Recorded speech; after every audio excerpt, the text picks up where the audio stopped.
আসসালামু আলাইকুম। কেমন আছেন সবাই? আশা করি সবাই ভালো আছেন। আলহামদুলিল্লাহ আমিও ভালো আছি। চলে আসলাম আরো একটা নতুন ভিডিও নিয়ে। আর আজকে আমি যাচ্ছি সকালবেলা সৈয়দপুর বাজারে বাজার করার জন্য। তো যেই না বাজার করার জন্য ঘর থেকে বাইর হয়েছি, আমাদের ঘরে একটা বিড়াল আছে।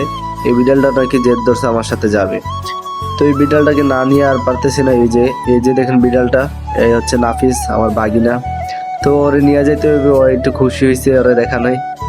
কি আর করার, যেহেতু ধরছে তাহলে ওকে নিয়েই যেতে হবে। তো চলে আসলাম, গাড়ি যেখানে পাওয়া যায় এইখানে দাঁড়িয়েছিলাম অনেকক্ষণ। কিছুক্ষণ দাঁড়িয়ে থাকার পর কিন্তু কোনো গাড়ি আসতেছিল না। তো ওরে বলতেছিলাম যে ক্যামেরার দিকে তাকাও, কিন্তু ওই অন্য গাড়িগুলো দেখতেছিল। ওইটা গাড়ি যাচ্ছে, ওইগুলো দেখতেছিল। ফাইনালি একটা অটো পেয়ে গেলাম, আর অটোতে আমরা উঠে পড়লাম দুজন। তো অটো সামনে বসছিলাম কারণ পিছনে যাত্রী ছিল, তার জন্য।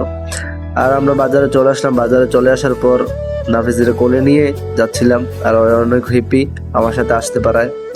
তারপর বাজার করা শেষ করে যখন আমরা নাস্তা করতে বসলাম, ও একটা কলা খাইতেছে আর আমি নাস্তা খাইতে বসছিলাম।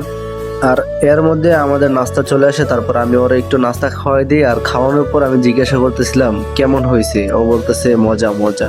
আমি বলতেছিলাম মজা হয়েছে কিনা, ও বলতেছে হ্যাঁ মজা হয়েছে। তারপর আমিও খাচ্ছিলাম।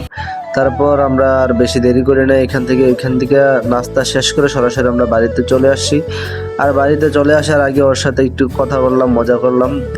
আর ফাইনালি অটোতে উঠে পড়লাম বাড়িতে আসার জন্য। আর নাফিসকে বলতেছিলাম যে টাটা দিয়ে দাও, ওও টাটা দিয়ে দিয়েছে। তো আজকের ভিডিওটা এই পর্যন্তই। দেখা হবে পরবর্তী কোনো ভিডিওতে। ততক্ষণ পর্যন্ত সবাই ভালো থাকবেন, সুস্থ থাকবেন। আল্লাহ হাফেজ।